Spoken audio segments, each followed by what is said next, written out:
It is the year 1999, the final year before the dawn of a new millennium, which saw interesting things like the Intel Pentium 3 processor lineup, a lineup of processors that introduced the SSE instruction set. Microsoft had released Windows 98 2nd Edition, which was originally to be considered the last operating system built under MS-DOS, while they were pushing out Windows 2000 Professional, which some people considered it the most stable version of Windows around that time.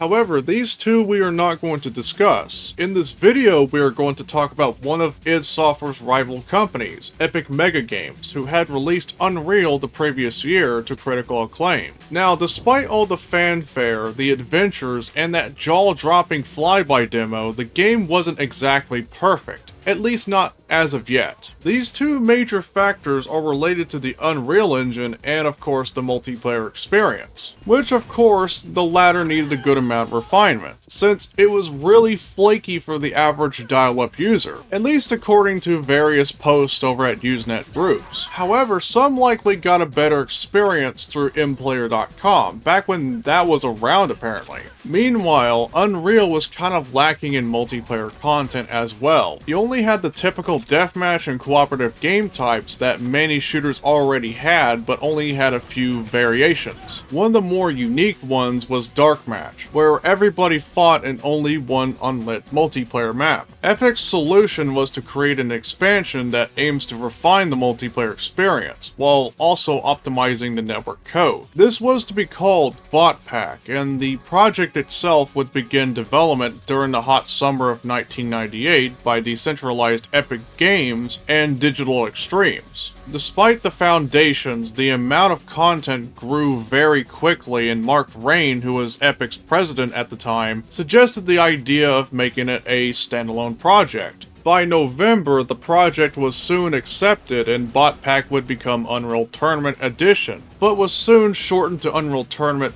not very long after. As time went by, new game modes with content were made and already existing weapons faced redesigns. However, this was around the same time that id Software already started development on their own multiplayer-focused title, in the form of Quake 3 Arena, a game that would rival Unreal Tournament as both games would soon define the arena shooter. For those who are curious, arena shooters are a subgenre of first-person shooters that are heavily focused on fast-paced multiplayer gameplay. Unlike the classic shooters that treat multiplayer as nothing but a secondary component and sometimes a semi-afterthought. The experiences between both games do have their ups and downs, with Quake 3 Arena being more heavy with 3D technology like OpenGL, while Unreal Tournament provided a variety of content out of the box. Both games, despite the announcements, had gone through leaks onto the internet, with Quake 3 having a test build meant for hardware vendors going public during March, and Carmack was not pleased. But it wasn't very long before id Software would release a series of public test builds in the form of Q3 Test. On the other hand, only a couple of pre-release builds of Unreal Tournament made its way into the internet, dating back to both January and March respectively. The January build was thought to be lost, however, but it was resurfaced by a certain uploader on the Internet Archive. Fast forward to September, Epic would release a public demo that was exclusive to people who owned 3D Effects Voodoo cards. However, it was possible to trick it into running under software rendering. The demo would continue to be updated onward to November, with support for the other renderers and more content being added. Now, one crazy thing that I recall is that last time I checked, it might be different now of course, but despite the full version coming out, there was a niche community for the latest demo release to this day, I think. But then again, I could be wrong. It is safe to say that some of the gameplay changes that you may have recognized from Tournament originally came from various Unreal patches, like the two game styles, Hardcore and Turbo. Hardcore allows extra damage, speed, and heights, while Turbo is essentially Hardcore, but the speed is boosted twice. Now, one of the main selling points about Unreal Tournament compared to Unreal was its introduction of a graphical interface, reminiscent of Windows 95. That was because Jack Porter was developing a modification called uBrowser, and it was soon discovered by Brandon Reinhardt, which earned Porter a job at Epic to make into the game itself. While I do like the typical menu system of the original Unreal, The U-browser interface is a big step up considering how easy it is to navigate the multiplayer menus and easier access to a server browser and a game itself, along with a built-in IRC client for chatting. Now, previously, one would have had to get GameSpy 3D installed to find advertised game servers, but having it in the game itself is more convenient to have at that time. The U-browser was already good enough that it would come bundled with the release of Unreal Gold in January 2000. The weapons from the original game faced redesigns during the development of Unreal Tournament, with the Enforcer, formerly the Automag, would practically serve as the starting weapon instead of the dispersion pistol from the original, and probably for a good reason. Of course, the Enforcer is not to be underestimated as it deals a good amount of damage, especially for a starting pistol weapon. I do put it out there alongside the Magnum pistol from Halo and the Flare pistol from Blood as my personal favorite video game pistols. And just like the Flare pistol, you can dual wield and punch holes twice as fast. The GES Bio Rifle saw some improvement with the alternative fire, as it lets out a large green blob that splatters around, and this was something that the original Bio Rifle lacked. The Pulse Rifle was introduced, basically a replacement to the Stinger of the original game. It shoots like a plasma rifle, but also shoots like a lightning gun. But one interesting piece of trivia is that the weapon was originally colored in gray, and had reloading sequences, but it was later dropped and basically recolored to green. Now, not only the player starts with the Enforcer, but also the Impact Hammer, which I guess we can safely say is the actual replacement for the Dispersion Pistol. It is a fun weapon to use, but it isn't as useful. I mean, kind of. It's basically fun to use casually, but in most practical cases, you'll probably use it to get to harder to reach areas. Of course, the inventory system from the original was practically phased out in favor of traditional power-ups, which I guess makes sense for a fast-paced shooter of that kind. My favorite inventory item would be the jump boot, since not only it allows the player to use these jumps more wisely, it doesn't drain itself out like the original did. Now, one additional weapon that wasn't a replacement or redesign would be the one-time use nuclear weapon called the Redeemer. Of course, this weapon of mass destruction can be shot straight up somewhere, or you can guide it around. Given that you don't run it into a wall, or if you're unlucky enough, have it shot down by your opponent. Of course, not only the weapons got redesigned, so did the sound effects for it as well. And this was shown during the game's development and the development of Unreal's patches, as evidenced from an Unreal patch that released on December 12, 1998, labeled as Beta version 220, marking Beta version 219 as the last version of Unreal to use the original weapon sound effects. From my understanding, the new sound effects were actually made by none other than Sonic Mayhem, who also composed the soundtrack for Quake 2. Unreal Tournament not only has your typical deathmatch modes, but it also adds in other interesting modes worth checking out, such as Domination, in which two teams have to maintain 3 control points long enough to reach the goal. Of course, in some team game modes, you also get access to the Translocator. It's a disc-throwing device that you shoot at and teleport wherever it lands, which of course can make for some fun or funny telefrag kills. You don't mess with teleporters, I will say. And it goes pretty well with the next game type we're about to talk about, which comes Capture the Flag. This game type is rather famous for featuring a map that many might remember. It's a map that takes place in space with 2 towers for each respective team and has a song called Foregone Destruction. Yes, I am talking about Facing Worlds. Next to maps like Deck 16, it is one of the more known multiplayer maps in the Unreal franchise. Of course, people might have their moments with DE Dust from Counter-Strike, Crossfire from Half-Life, and even the first levels of a typical shareware multiplayer game like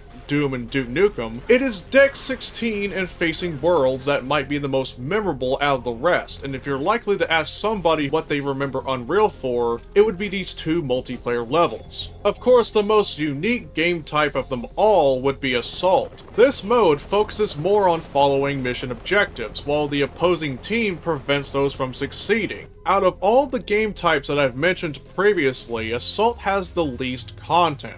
I guess part of it might be because it would require more time and planning out to make a good assault level. And I mean, it isn't as simple as creating an arena for everybody to kill each other on. We are talking about hijacking assault ships, a train, and reenacting the invasion of Normandy that took place during World War II. Now, I normally don't play in very many Unreal Tournament servers, so correct me if I'm wrong, but I always thought that there weren't many players playing Assault, but more so your typical game modes. Of course, the least played game type based on my experience is Last Man Standing. It's funny to me because I originally thought this mode was what I would describe as better Fortnite, but I was soon told that it was much different than that. Obviously, there is no shrinking dome, but this mode is none other than free-for-all clan arena, which of course involves starting with all weapons and having a set of lives. Only one person with the amount of lives left is the winner technically. But either way, I rest my case. I'd rather be playing Clan Arena than Battle Royale. And whoever thinks otherwise will be spending an eternity in this map. Forget your map shrinking, this shit's where it's at. Beep. Now, this is not a typical Unreal video without mentioning the soundtrack. We have the same people who did the original soundtrack, except it has a heavy focus on adrenaline-pumping action, as opposed to the ambient tunes to listen to when doing homework. And obviously I'm going to be one of those people who would absolutely recommend people to start twerking to the Razorback track. And not to mention that this twerkable track is composed by none other than Skaven, who would later go on to compose music for Bejeweled, a PopCap game that everybody knows. I could probably say that while Unreal Tournament originally came out for Microsoft Windows and later the Apple Macintosh, it soon made its way to the game console market as well. Of course, the original Unreal was supposed to have console ports for the PlayStation and Nintendo 64, but that never happened because they were not powerful enough.